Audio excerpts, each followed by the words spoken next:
Я сейчас только что угнал свою же машину, короче. Произошла такая беда.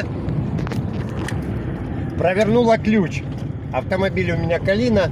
Вот. Не просто не включается стартер, а именно полностью оборот сделал ключ, короче. Получилось, он замкнул, ну, постоянно зажигание у меня включено, но стартер не работает. И он теперь ни туда, ни туда не крутится. Замок надо менять. Вот. Пришлось с перемычками заводить стартер, да. И сейчас же глушить приходится, размыкать эту клемник, короче, здесь. Но видео не об этом, друзья, но просто хотел поделиться с вами.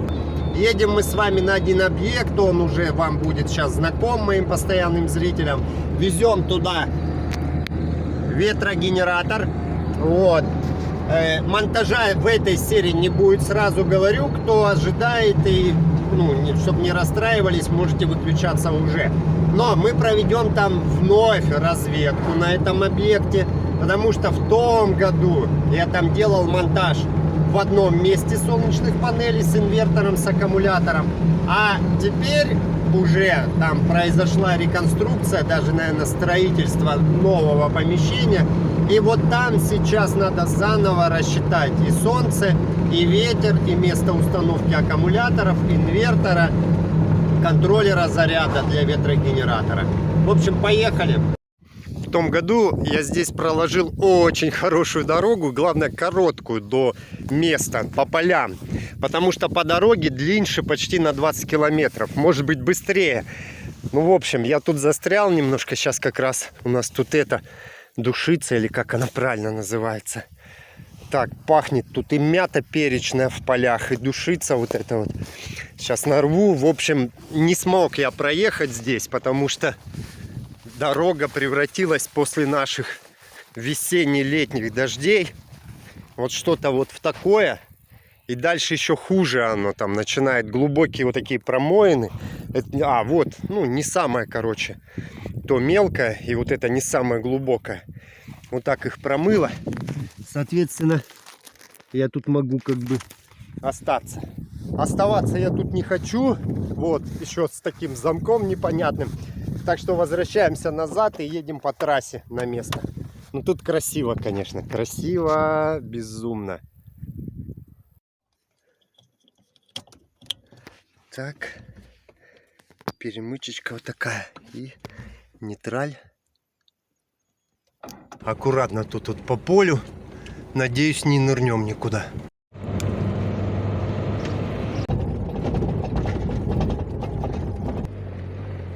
Жарко ребятам. На месте. Вот такая мачта, значит, здесь, друзья.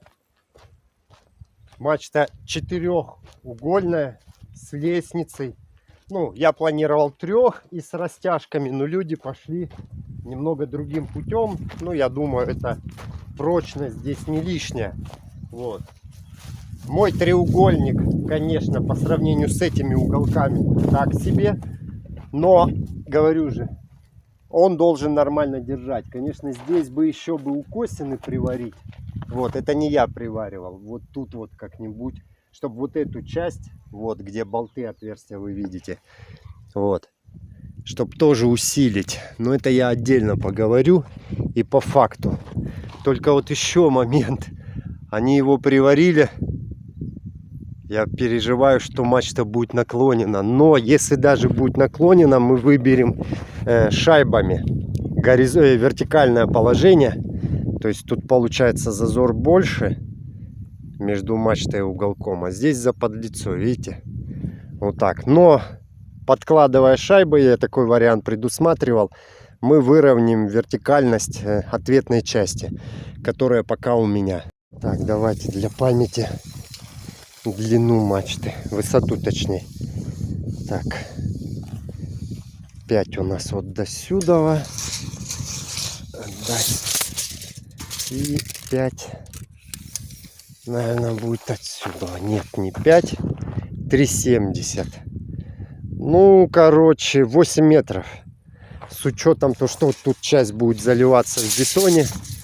Все, будем считать 8 метров высота мачты, плюс у меня там почти 2 метра, 10 метров будет ось вращения ветроколеса над землей. Пойдемте, я вам сейчас покажу, где будет стоять мачта и какое там углубление выкопали, яму. Кто помнит, вот здесь стоял вагончик передвижной с солнечными панелями, он уехал в горы. Вот. Здесь также построили, видите, немного, немало. Так, пойдемте помещение, еще я вам покажу, где будет стоять именно инверторная часть, контроллер, аккумуляторы. Вот здесь. Пока здесь вот так зальют, тут скоро стяжечку, вот на этой стене. Помещение будет неотапливаемое, вот, хотя с той стороны в жилом помещении печка находится, и она сопряжена жестко вот с этой стеной. Возможно, эта стена, соответственно, тоже будет чуть-чуть нагреваться и давать тепло сюда зимой. Не залазя на территорию печки, вот здесь можно будет разместить оборудование и аккумуляторы. Вот, помещение не отапливается. Попросил людей здесь сделать, теплоизоляцию минеральной ватой, кровлю, да, с пароизоляцией, чтобы холод и тепло, точнее, не уходило туда наверх. Если вдруг тут прям сильно будет холодно, то всегда можно снаружи пенопластом вот утеплить конкретно это помещение. Само оборудование себя как бы обогреет до минуса там 5. Ну, конечно, если само помещение будет утеплено. Это вот как раз еще, вперед ответ на вопрос, почему здесь не будет лития, друзья. Ну вот замерзнет литий, кто за него будет платить? Кто будет отвечать за то, что сделан неправильный выбор в сторону лития, да? Поэтому пока здесь карбон. Система будет в любом случае 48-вольтовая. Панели тоже здесь будут ставиться. Гибридный инвертор будем ставить. В общем, подошел я к ямке. Это фундамент той мачты. Вот. Вот так примерно расстояние. Давайте, наверное, мы с вами сейчас вместе посчитаем. По прямой у нас. Раз. 45, 46, 47, 48. Берем 50. Раз, два, три, 4, 5, 6, 7, 8, 9, 10, 70. В общем, со всеми изъянами, подъемом вверх, я думаю, что тут надо брать СИП на 25, наверное, 100 метров. Все записываем. Так, чтобы вы ничего плохого не подумали, я предложу людям литий. Предложу. Но если они смогут обеспечить, банда, если они смогут обеспечить плюсовую температуру постоянную и гарантированную, да, где будут установлены аккумуляторы и оборудование, то поставим литий, почему бы нет? Я только за. Но одно дело, когда я могу обеспечить у себя дома эту температуру в плюс, а другое дело вот здесь, где, как всегда, друзья, не в укор никому, но обычно на таких объектах нет постоянного хозяина, который находится здесь, на месте.